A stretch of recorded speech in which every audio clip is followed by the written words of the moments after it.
Hi, folks. Welcome to Crisco's Corner.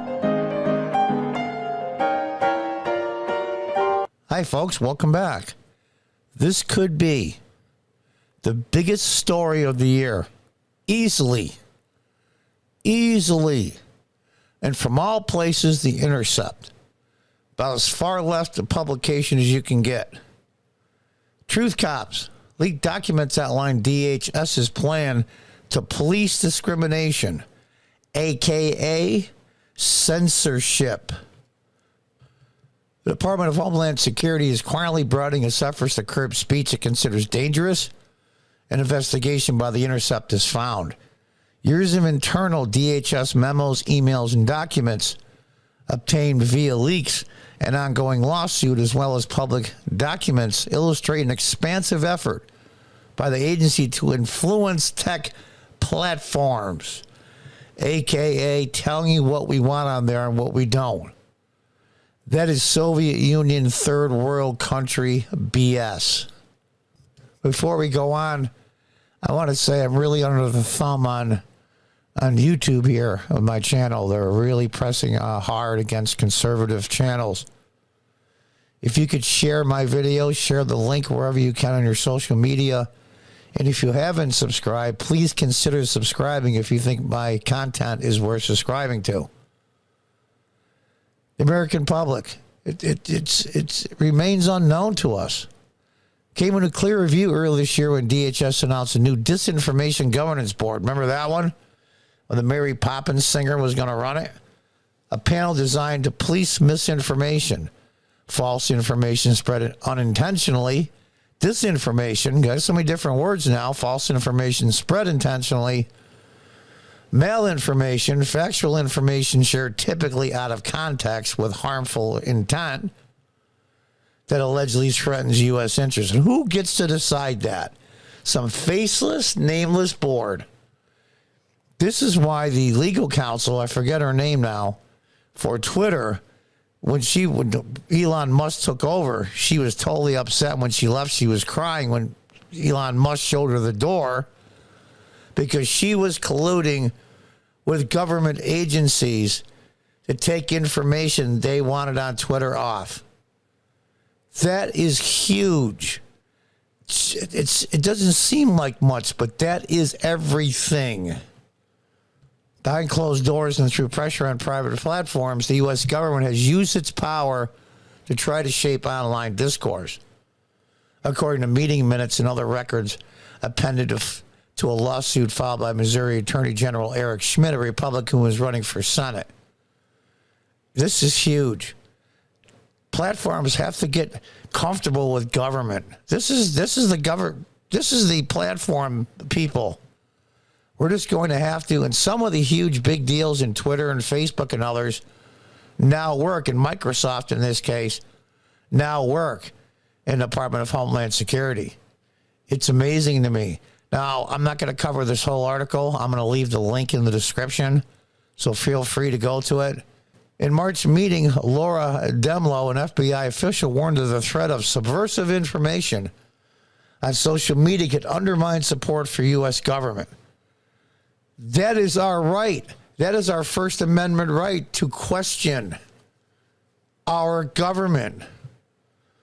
Unbelievable. We do not coordinate with other entities when making content moderating decisions. We independently evaluate content in alignment with Twitter rules. The spokesman for Twitter told The Intercept. Well, all I can say about that is total bull.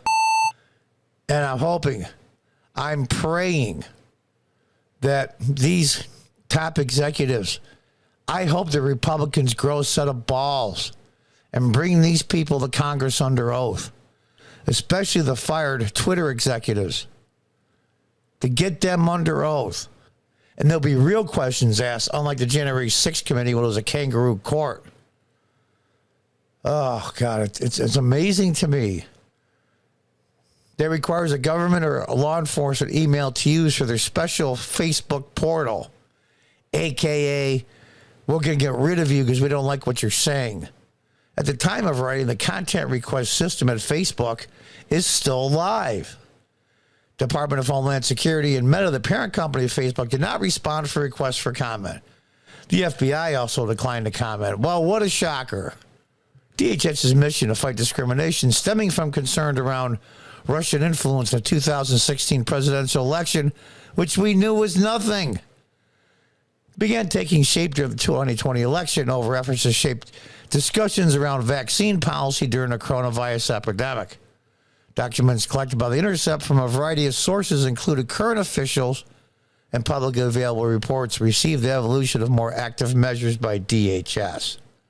The department plans to target inaccurate information, which is an opinion, on a whole range of topics, including the origins of the COVID-19 pandemic, the efficacy of COVID-19 vaccines, racial justice, U.S. withdrawal from Afghanistan, the nature of U.S. support to Ukraine. We get to control the message. That's what third world countries do. This is incredibly dangerous. This is a huge story. And they also go on to say, and I quote, the challenge is particularly acute in marginalized communities, which are often the targets of false information or misleading information, such as false information on voting procedures targeting people of color. Total, complete bull. Now we have Department of Homeland Security censoring information from the American people under the guise of racial justice. This is ridiculous. The inclusion of the 2021 U.S. withdrawal from Afghanistan is particularly noteworthy given the House Republicans will take the majority in the midterms. They say it's going to be a top priority. We're going to have to see. Now, this is a really long article, so I'm not going to read it all. The extent to which the Department of Homeland Security initiatives affect Americans' daily social feed is unclear. It's pretty clear to me. During the 2020 election, the government flagged numerous posts as suspicious, many of which were taken down. Documents cited in the Missouri Attorney General's lawsuit disclosed. In a 2021 report by the Election Integrity Partnership at Stanford, big deal, okay, found that nearly 4,800 flagged items, technically platforms took down on about 35%, either removing, labeling, or soft blocking speech, which means nobody can see it. Which means the users will only want to view content after bypassing a warning screen. They were in consultation with the government agency, the CISA. Unbelievable. Prior to the 2020 election, tech companies including Twitter, Facebook, Reddit, Discord, Wikipedia, Microsoft, LinkedIn, and Verizon Media met on a monthly basis with the FBI, the CISA, and other government representatives.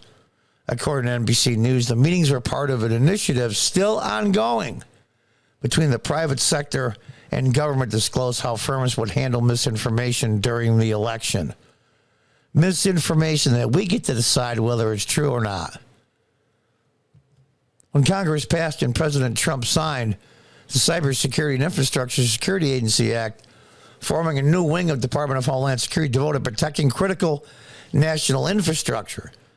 That was from people trying to get into computers on electrical grids and oil and gas pumping stations and infrastructure, storage facilities for natural gas and oil. So Trump signed it. He just was so naive. He was just so naive. It's just like, I don't want to go on. From the outset, CISA boasted of an evolved mission to monitor social media discussions while routing disinformation concerns to private sector platforms, a.k.a. things we don't want out. Hunter Biden laptop sound about right to you? This is insane. This is huge. The process reports and provide timely responses to include the removal of reported misinformation from the platform where possible. In practice, this often meant state election officials sent examples of potential forms of misinformation to CISA. Yeah, state election officials, especially in deep blue states, I have no doubt. And here's where government always goes wrong. CISA's domain has gradually expanded to encompass more subjects it believes amount to critical infrastructure. Yep. It's unbelievable. Should we go on and on, or do you think you get the idea? In late February, Easterly texts Matthew Masterson, a representative at Microsoft who formerly worked for the government, that she is trying to get us in a place where the federal government can work with platforms to better understand mis or dis trends so relevant agencies can try to debunk as useful. In other words, we get to censor. And now we get to the meat of it. Vijaya Agadi, that was the safety director for Twitter, that was immediately fired by Elon Musk. I went out of the building crying, I understand, because she's probably going to go to jail. I pray to God she does. She did the reports of social media platforms, all sizes, mainstream media, cable news, hyperpartisan media. Hyperpartisan media is anything they consider right. Talk radio and other online resources.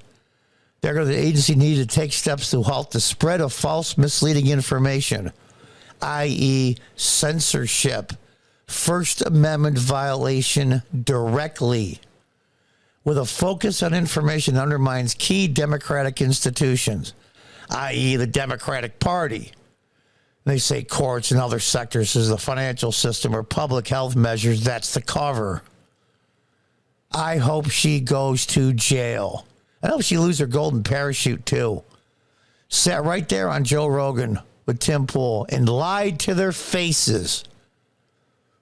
Last Thursday, immediately after following billionaire Elon Musk completed acquisition of Twitter, Gotti was terminated from the company. And there's the guy that should have resigned a long time ago or be impeached. Mayorkas, head of Homeland Security. That department never should have been created, and the FISA court should have never been created. Here's an interesting take. Who among us thinks the government should add to its work list of jobs of determining what is true and what is misinformation? And who thinks the government is capable of telling the truth? Wrote Politico, of all places. Media critic Jack Schaefer. Our government produces lies and misinformation at industrial scale and always has. Our overclassifies vital information to block its own citizens from becoming any the wiser. It pays thousands of press aides to play hide the salami with facts. And I'm going to leave it at that. This is an October surprise, but unfortunately what's going to happen is it's not going to make a dime's worth of difference as far as the elections go. This is huge. There should be dozens in jail. All of these media platforms, Microsoft and all these other huge mega national companies are all in cahoots now with the federal government, doing their bidding. It's incredible. I've never seen anything like this before. There's always been government officials try to influence news media. That's always been around. But now they're working dovetailed together. This is insane. I know this video's gone on a little long, but I felt this is really important. If you want to read the whole article, I'm going to leave the link in the description. This is nuts. I don't know what's going to become of our country unless something is done real quick. We're losing our republic and our Constitution is being crapped on. Things that make you stay up at night and things that make you sigh. But we're not giving up. We're going to keep pressing forward, even little channels like mine. Until the next time, goodbye and good luck.